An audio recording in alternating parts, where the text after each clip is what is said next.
ওকে, so আজকের এই ভিডিওতে আমরা অপশন সম্পর্কে দেখব। কমান্ড লাইনের পরে কিভাবে অপশন ইউজ করতে হয় সেগুলোই দেখব আমরা। তো তার জন্য আমাদের প্রথমে কমান্ড লিখতে হবে, এরপর আমরা তারপরেই অপশনটা দিব। এই অপশন দ্বারা আমরা কমান্ড লাইনকে বলে দিব যে আসলে আমরা কি কাজ করতে চাচ্ছি। লাইক আমাদের এখানে ফার্স্টে কমান্ড থাকবে, তারপরেই এখানে থাকবে অপশন। সো এটা যদি একটা প্র্যাকটিক্যালি দেখি, লাইক এখানে আমি এনক্যাল লিখলাম, লেখার পর যখন আমি এন্টার বাটন হিট করলাম তখন সে আমাকে কি দেখাচ্ছে, সে আমাকে রানিং বা এক্সিস্টিং মান্থের একটি ক্যালেন্ডার ডেট শো করতেছে। হ্যাঁ, তো এখানে দেখেন একটা লক্ষণীয় যে আজকে যেই তারিখ সেই তারিখটা কিন্তু এখানে হাইলাইট করে আছে। তো এখন আমি চাচ্ছি যে এই মাসের ক্যালেন্ডার দেখাবে, ঠিক আছে, বাট এখানে হাইলাইটটা চাচ্ছি না, সেটা রিমুভ করে দিতে চাচ্ছি। সো সেটার জন্য আমাদের যে কাজটি করতে হবে, এখানে এনক্যাল লিখবো, লেখার পর আমরা এখানে -h দিব। এই -h দ্বারা আমরা বোঝাচ্ছি যে হাইলাইটটা রিমুভ করে দাও। এরপর আমরা এন্টার বাটন হিট করলাম। হিট করার পর এখন আমরা দেখতে পাচ্ছি এখানে আমাদের ক্যালেন্ডারটা শো করতেছে এবং এখানে হাইলাইটটাও কিন্তু হিডেন হয়ে গেছে। ফার্স্টে আমরা কি করেছি দেখেন, এখানে ফার্স্টে আমরা কমান্ডটি লিখেছি, তারপর আমরা এখানে অপশন দিয়ে দিয়েছি। সেম একইভাবে আরও কিছু অপশন আছে, লাইক এখানে আমরা এনকেল লেখার পর আমরা এখানে মাইনাস দিয়ে জে লিখলাম, এরপর এন্টার বাটন হিট করলাম। দেখেন সেখানে কি করতেছে, সেখানে কিন্তু আমাদের রানিং মাসের ক্যালেন্ডার কিন্তু দেখাচ্ছে, বাট এখানে কিন্তু আমাদের জুলিয়ান টাইপের দেখাচ্ছে। আই মিন এখানে এই যে আজকে যে বছরের 319 নাম্বার ডেট বা বছরের 319 নাম্বারের দিন, সেটা কিন্তু আমাদের এখানে হাইলাইট করে দেখাচ্ছে। হ্যাঁ, সো এই ফরম্যাটটাকে বলা হয় জুলিয়ান। যারা না জানেন তাদেরকে জানিয়ে দেওয়ার জন্য বলে দিচ্ছি।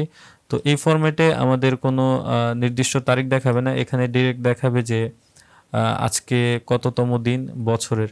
সো বছরে আমরা জানি যে 365 দিন বা 66 দিন এরকম হয়। সো লাইক আমরা এখানে যদি এনকেল লেখার পর এখানে আমরা 2022 দিলাম, পরে মাইনাস জে দিলাম, এরপর এন্টার বাটন হিট করলাম। দেখেন এখানে কিন্তু 335 দিনের ফরম্যাটে দেখাচ্ছে। এই বছরের যে শুরুর দিনটা ছিল, আই মিন প্রথম যে দিনটা ছিল সেটা ছিল শনিবার, এরপর শেষের যে দিনটা যাবে সেটাও শনিবার। দেখেন আমরা এখানে দেখতে পাচ্ছি, এবং সেটা কিন্তু 365তম দিনই। তো এখানে দেখেন, এখানে কিন্তু আমরা একটা কাজ করেছি, আমরা কিন্তু এখানে আর্গুমেন্ট বলেন বা আর্গুমেন্ট এবং অপশন দুইটা কিন্তু একসাথে ইউজ করতেছি। হ্যাঁ, সো আমরা ঠিক একইভাবে চাইলে দুই তিনটা অপশন একসাথে ইউজ করতে পারি। সো তার জন্য আমরা এটাকে ক্লিয়ার করে নিই। নেওয়ার পর আমরা এখন এখানে দিলাম ক্যাল, তারপর আমরা এখানে যাচ্ছি হাইলাইট হবে না এবং সেটা জুলিয়ান ফরম্যাটে দিতে। দেখেন এখানে কিন্তু আমরা প্রথমে কমান্ড লাইনটি লিখেছি, তারপর কিন্তু এখানে আমরা দুইটা অপশন দিয়ে দিয়েছি। এখন যদি আমরা এন্টার বাটন হিট করি, আমাদের জুলিয়ান ফরম্যাটেই দেখাবে এবং হাইলাইটটিও হবে না। সো দুইটা অপশনই কিন্তু একসাথে কাজ করতেছে। এখন আমরা চাচ্ছি যে 3 মাসের ক্যালেন্ডার দেখতে, লাইক গত মাসের ক্যালেন্ডার, রানিং মাসের ক্যালেন্ডার এবং নেক্সট মান্থে যে ক্যালেন্ডারটি আছে সেটাও দেখাবে। সো সেটার জন্য আমরা এখান থেকে এনক্যাল লিখলাম, লেখার পর আমরা -3 দিলাম, এরপর এন্টার বাটন হিট করলাম। দেখেন আমাদের রানিং মাস চলতেছে নভেম্বর, নভেম্বরের আগে অক্টোবর মাস ছিল সেটাও দেখাচ্ছে, এরপর নভেম্বরের পরে যে ডিসেম্বর মাস সেটাও কিন্তু দেখাচ্ছে। হ্যাঁ, তো এইভাবেই আসলে এগুলো কাজ করে। তো এখন যদি আমরা এই তিনটাকে একসাথে করাতে চাই, লাইক এনক্যাল, তারপর হচ্ছে -h, তারপর -j, তারপর হচ্ছে -3। সো এটা দ্বারা আমরা কি বোঝাচ্ছি ইতিমধ্যে হয়তো আপনারা বুঝে গেছেন। আমরা প্রথম যে অপশনটি দিলাম সেটা হচ্ছে হাইলাইটটা রিমুভ করার জন্য, দ্বিতীয় যে অপশনটা দিলাম সেটা হচ্ছে জুলিয়ান ফরম্যাটের জন্য, লাইক এই নাম্বারিং ফরম্যাটের জন্য। এরপর 3 নম্বর যে অপশনটি দিলাম সেটা আমরা বলে দিলাম যে আসলে 3 মাসের ক্যালেন্ডারে দেখানোর জন্য। সো এখন আমরা এন্টার বাটনটি হিট করলাম। হিট করার পর আমরা এখানে দেখতে পাচ্ছি যে এখানে আমাদের 3 মাসের ক্যালেন্ডারটি দেখাচ্ছে এবং সেটা জুলিয়ান ফরম্যাটে এবং সেটা হাইলাইট ছাড়াই দেখাচ্ছে। হ্যাঁ, সো এই অপশনগুলো আসলে মুখস্থ রাখার কিছু নাই, এগুলো আপনারা জাস্ট ফরম্যাটটা একটু দেখে রাখবেন তাহলে হবে। এখন কথা হচ্ছে যে এই অপশন যে কাজ করতেছে। হ্যাঁ, এখন আমি এনক্যালের পরে আমরা হাইলাইটটা করতে চাচ্ছি এবং সেটা বড় হাতের এইচ দিয়ে এরপর এন্টার বাটন হিট করি। দেখেন সে কিন্তু এখন চিনতে পারতেছে না। যখন আমি ছোট হাতের এইচ দিলাম তখন কিন্তু সে চিনতে পারতেছে, বাট যখন আমি বড় হাতের এইচ দিলাম তখন কিন্তু সে চিনতে পারতেছে না। সো এটাও কেস সেন্সিটিভ, যেটা ছোট হাতের অক্ষর দ্বারা একটা মিনিং বোঝাবে আর বড় হাতের অক্ষর দ্বারা ডিফারেন্ট মিনিং বোঝাবে। লাইক এখানে আমরা ফার্স্টে অ্যানকেল দিলাম, দেওয়ার পর এখানে যদি আমরা এখন দেখি আমাদের এই সপ্তাহের শুরুটা কোন ডে থেকে হচ্ছে, দেখেন তো এখানে সপ্তাহের শুরুটা রবিবার থেকে হচ্ছে। এখন আমরা চাচ্ছি যে সপ্তাহের শুরুটা রবিবার থেকে না হয়ে সোমবার থেকে হবে, হ্যাঁ, বা মানডে থেকে হবে। সো সেটার জন্য আমরা এখানে এনকেল লিখবো, লেখার পর মাইনাস দিয়ে বড় হাতের এম দিব, দেওয়ার পর এন্টার বাটনটা হিট করব। দেখেন এখন কিন্তু ফরম্যাটটা চেঞ্জ হয়ে গিয়েছে। এখন কিন্তু সে ক্যালেন্ডারের সাপ্তাহিক যে শুরুটা সেটা কিন্তু সোমবার থেকে করতেছে।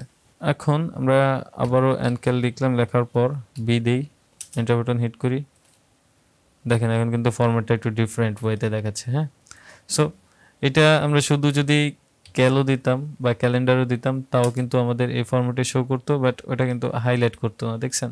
সো এই বি দ্বারা কিন্তু আমরা এই ক্যালেন্ডারটিকে হাইলাইট করাচ্ছি, আই মিন আজকে যে ডেটটা সেই ডেটটাকে কিন্তু হাইলাইট করাচ্ছি, বাট বাই ডিফল্ট এটা কিন্তু হাইলাইট করা থাকে না। সো বিষয়গুলো এইভাবেই কাজ করে। এই কয়েকটাই অপশন ছিল। এখন আরেকটা কথা হচ্ছে যে আমরা কিছুক্ষণ আগে কয়েকটা তো অপশন ইউজ করলাম। আমরা অ্যারো আপ বাটন প্রেস করে পেছনে যাই। আচ্ছা, আমরা কিন্তু এই কমান্ডটা কিন্তু আমরা ইউজ করতেছি। হ্যাঁ, সো এখানে কিন্তু একটু হজবরল লাগতেছে, লাইক এখানে আমাদের বারবার মাইনাস বা হাইপেন দেওয়া লাগতেছে। হ্যাঁ, সো বিষয়টা কেমন হতো যদি আমরা একটা হাইপেন দিয়েই সবগুলো অপশনের কাজ করাতাম? সেটা কি পসিবল? হ্যাঁ, সেটাও পসিবল। সো সেটা কিভাবে করব? এখানে আমরা এনকেল দিব, দেওয়ার পর আমরা মাইনাস দিলাম, দেওয়ার পর আমরা এখানে এইচ দিলাম, আই মিন এখানে আমরা যেহেতু হাইলাইটটা রিমুভ করতে চাচ্ছি দ্যাটস ওয়াই এইচ দিলাম। তারপরে আমরা চাচ্ছি যে জুলিয়ান টাইপের ক্যালেন্ডারটি দেখবো, সো সেটার জন্য আমরা যে দিলাম। হ্যাঁ, তারপর আমরা চাচ্ছি 3 মাসের ক্যালেন্ডারটি দেখবো, সেটার জন্য আমরা 3 দিলাম। দেওয়ার পর এখন যদি এন্টার বাটন হিট করি, দেখেন সেম ওয়েতেই কাজ করতেছে। হ্যাঁ, এখন আর এখানটা যদি আরো একটা এক্সাম্পল দেখি, লাইক এখানে আমি চাচ্ছি যে হাইলাইট হবে না এবং হচ্ছে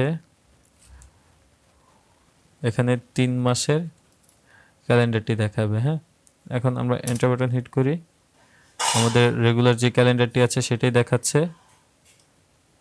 বাট এখানে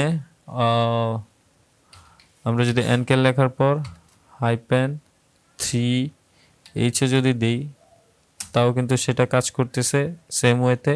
আবার এখানে যদি আমরা এনকেল দেওয়ার পর আমরা যদি আগে এইচ পরে 3 দিই তাও কিন্তু সেম ওয়েতে কাজ করতেছে, দেখেন, নো ডিফারেন্স।